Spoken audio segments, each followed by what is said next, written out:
Salam sahabat Andro, apa kabarnya hari ini? Semoga kamu tetap sehat, bersemangat, dan makin kuat iman dalam Tuhan. Ingat bahwa setiap Senin sampai Jumat, kita akan selalu bertemu dalam Renungan Pagi Sahabat Andro. Mulai tayang pukul 4.30 waktu Indonesia bagian tengah.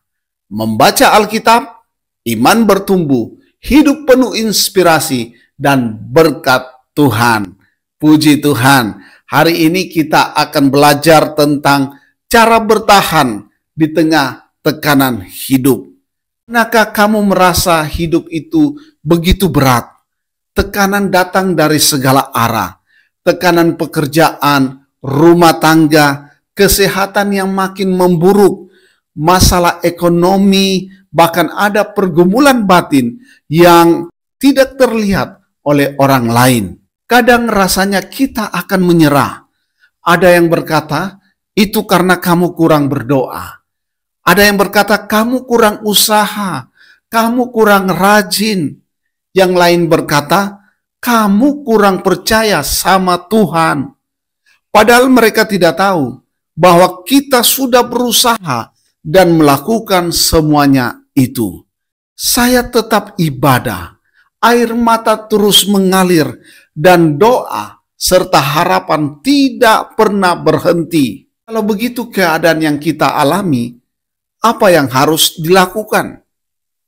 Apakah kita akan berhenti berdoa? Apakah kita akan berhenti percaya? Apakah kita tidak usah berharap lagi? Alkitab menceritakan sebuah kisah inspiratif yang sangat viral yang pernah terjadi dalam dunia ini. Bagaimana kasih seorang bapa terhadap anaknya. Bagaimana jahatnya seorang kakak terhadap adiknya. Suatu saat adiknya bersuka cita karena ia mendapat baju baru pemberian ayahnya. Ia memakai baju tersebut dan pergi menemui saudara-saudaranya. Apa yang terjadi? Saudara-saudaranya mengikat dia, memasukkan adiknya itu ke dalam sebuah sumur.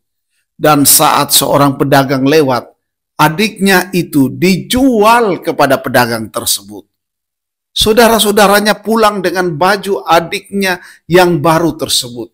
Di tengah jalan mereka mengambil darah binatang dan mereka taruh pada baju itu.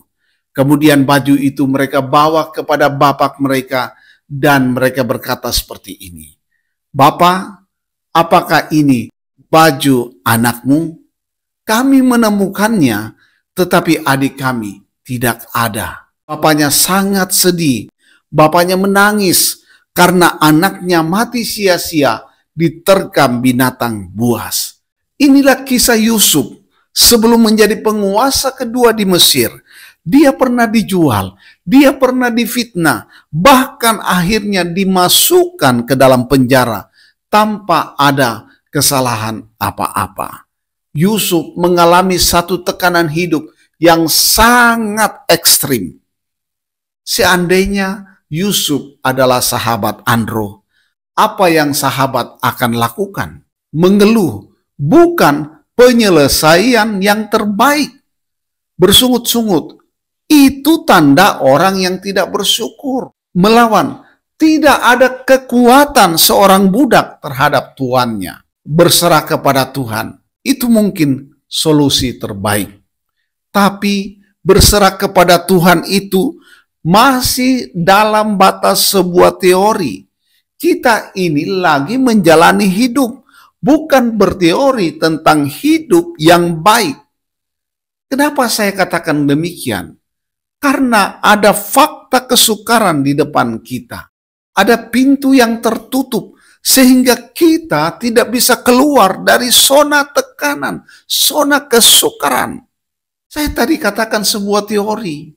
Sebab memang kadang-kadang kalau kita tidak mengalami tekanan, kita tidak mengalami kesukaran, dan kita memberi nasihat kepada orang yang mengalaminya, wow, itu sangat-sangat ringan sekali, sangat enak sekali kita menyampaikan kata-kata, karena kita tidak ada beban. Tetapi sahabat Andro, kita bukan Yusuf, tapi peristiwa Yusuf bisa menjadi sebuah inspirasi untuk kita keluar dari tekanan hidup. Ada 5 prinsip penting yang Yusuf pegang. Ini yang saya bagikan kepada sahabat Andro. Yang pertama, dalam situasi apapun, Yusuf itu hidup dalam takut akan Tuhan. Terbukti Yusuf menolak ajakan istri Potifar. Walaupun konsekuensinya Yusuf dimasukkan ke dalam penjara. Kita baca Mazmur 128 ayat 4 yang berkata seperti ini, sesungguhnya demikianlah akan diberkati orang laki-laki yang takut akan Tuhan. Jadi kalau kita takut akan Tuhan, ada berkat yang mengikuti kita. Kita juga lihat dalam Amsal pasal 14 ayatnya yang ke-26 sampai 27, saya bacakan seperti ini. Dalam takut akan Tuhan ada ketentraman yang besar, bahkan ada perlindungan bagi anak-anaknya. Ayat 27, takut akan Tuhan adalah sumber kehidupan, sehingga orang terhindar dari jerat maut. Yang kedua yang saya mau katakan, Yusuf bekerja dengan jujur dan sekuat tenaga. Selama ia bekerja di rumah Potifar, Yusuf bekerja sungguh-sungguh dan jujur. Amsal 11 ayat 3 berkata seperti ini, orang yang jujur dipimpin oleh ketulusannya, tetapi pengkhianat dirusak oleh kecurangannya. Sahabat Andro bisa baca juga dalam Kolose, ya, kalau kita buka Kolose pasal 3 ayatnya yang ke-23 saya bacakan. Apapun juga yang kamu perbuat, perbuatlah dengan segenap hatimu seperti untuk Tuhan dan bukan untuk manusia. Kamu tahu bahwa dari Tuhanlah kamu akan menerima bagian yang ditentukan bagimu sebagai upah. Kristus adalah Tuhan dan kamu hambanya. Jadi sahabat Andro, Yusuf bekerja seolah-olah untuk Tuhan dan bukan untuk manusia. Jadi dia bekerja sungguh-sungguh. Kalau kita lihat Amsal 14 ayat 23, di sana dikatakan, dalam tiap jeripaya ada keuntungan, tetapi kata-kata belaka mendatangkan kekurangan saja. Jadi apapun yang saudara jeripayakan, sahabat Andro, akan ada keuntungan. Yang ketiga, Yusuf dalam tekanan hidup bagaimanapun tetap percaya pada pertolongan Tuhan. Dan kita bisa lihat kalau kita baca itu dalam Kejadian 45 ayat 5, waktu Yusuf memperkenalkan dirinya kepada saudara-saudaranya. Saudara-saudaranya takut karena merekalah yang jual Yusuf, karena merekalah yang mengintimidasi pertama kali Yusuf. Tapi Yusuf berkata seperti ini, sebab untuk memelihara kehidupanlah Allah menyuruh aku mendahului kamu. Artinya, orang yang percaya kepada Tuhan tidak takut dengan hari depannya. Hari depannya adalah hari depan yang penuh harapan, hari depan yang ada dalam keselamatan. Dan kalau kita baca Yesaya 41 ayat 10, di sana dikatakan seperti ini, janganlah takut. Kenapa kita tidak boleh takut? Sebab aku, Tuhan, menyertai engkau. Dikatakan, janganlah bimbang. Kenapa kita tidak usah bimbang? Sebab aku ini Allahmu. Aku akan meneguhkan, kata firman Allah. Bahkan akan menolong engkau. Aku akan memegang engkau dengan tangan kananku yang membawa kemenangan. Inilah yang dipercayai Yusuf. Bahwa tangan Allah ada siap membelanya. Membawanya dalam seluruh kemenangan. Mengangkat dia dari tekanan. Mengangkat dia dari kesukaran hidup. Bisakah sahabat Andro percaya seperti Yusuf? Yang keempat, ingatlah. Galatia 6 ayat 7 bagian B berkata, apa yang ditabur orang, itu juga yang akan dituainya. Kalau kita baca 2 Korintus 9 ayat 6 berkata, camkanlah ini, orang yang menabur sedikit, akan menuai sedikit juga. Dan orang yang menabur banyak akan menuai banyak juga. Sehingga ada yang berkata, banyak berdoa, banyak berkat. Sedikit berdoa, sedikit berkat. Tidak berdoa, tidak ada berkat. Karena ayat tadi berkata, kalau engkau menabur sedikit, sedikit saja hasilnya. Kalau engkau menabur banyak, banyak juga yang engkau peroleh. Nah, Yusuf adalah seorang yang telah belajar, dia menabur kebaikan. Dia tidak menyimpan dendam, dia tidak menyimpan marah, tapi dia tahu segala sesuatunya ada dalam perhatian Tuhan. Yang kelima, Yusuf menikmati hidup dengan selalu bersyukur kepada Tuhan.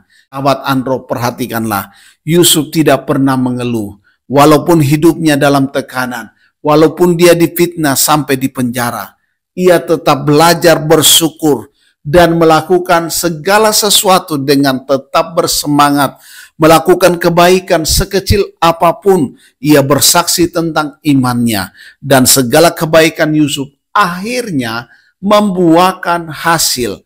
Tadi Alkitab berkata, jerih payah itu menghasilkan keuntungan. Dan dalam sebuah peristiwa, Yusuf menafsirkan mimpi juru minuman.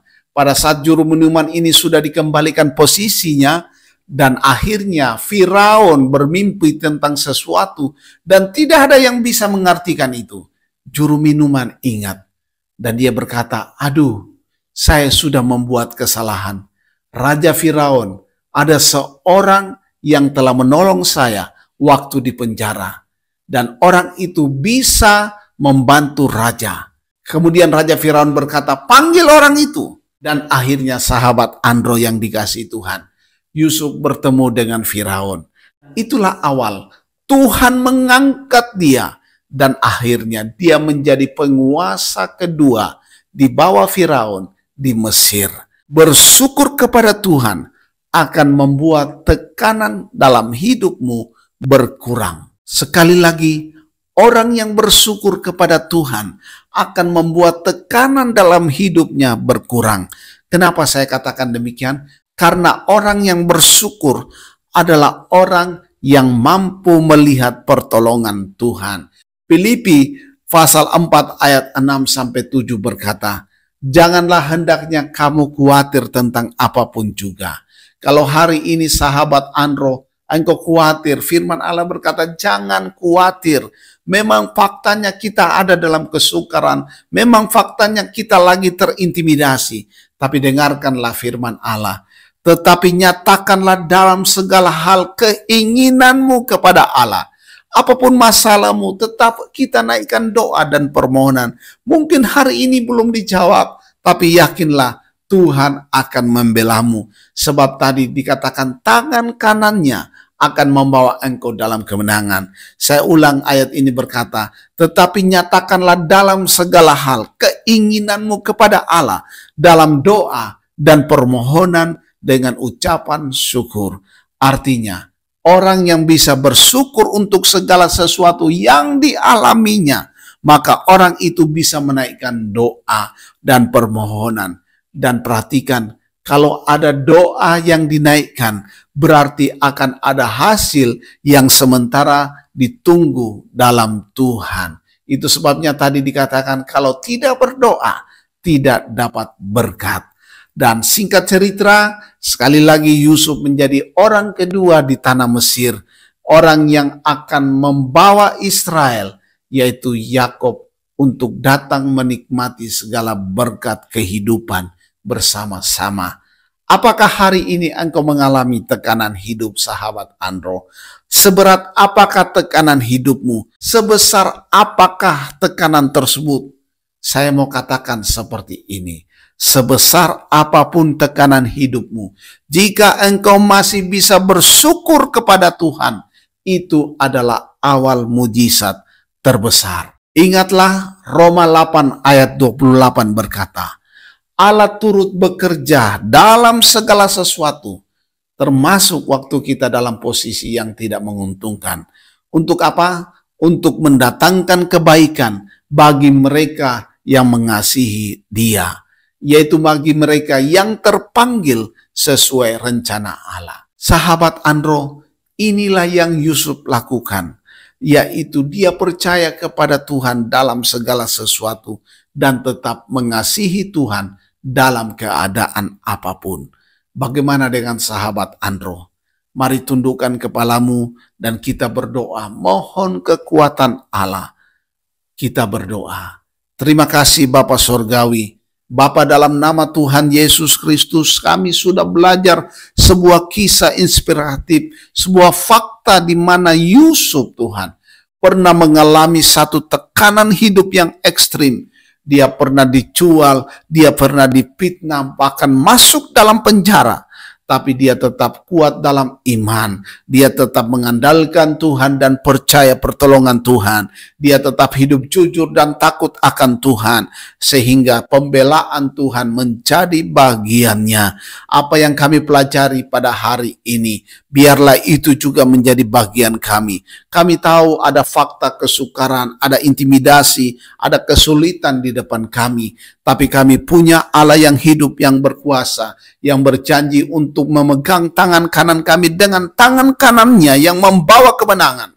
Dan Tuhan, tolonglah, inilah kami angkat tangan supaya Tuhan turun tangan, pegang tangan kami. Kalau kami mengeluh, Tuhan ampuni. Kalau kami tidak percaya, Tuhan ampuni. Kalau kami berburuk sangka, khawatir, Tuhan ampuni. Dan biarlah mata iman kami bisa melihat, sesungguhnya Allah menyertai kami. Terima kasih Bapa. Kalau ada sahabat Andro yang sakit, kami berdoa dalam nama Yesus, oleh bilur Yesus disembuhkan. Yang butuhkan pertolongan hari ini dalam bentuk apapun, usaha, pekerjaan, rumah tangga, kesehatan, masa depan, dalam nama Yesus tertolong. Dan Tuhan menjadikan segala sesuatunya indah pada waktunya. Engkau juga berkati bangsa dan negara kami Indonesia, berkati pemerintahan yang ada. Biar damai sejahtera terjadi bagi bangsa kami Indonesia ini. Dalam nama Yesus kami berdoa. Haleluya, haleluya. Amin. Puji Tuhan, sahabat Andro. Tetap percaya kepada Tuhan. Tetap mengasihi Tuhan dalam situasi apapun. Karena pertolongannya terbukti bagi kita. Tetap semangat. Tuhan Yesus memberkati. Katakan amin.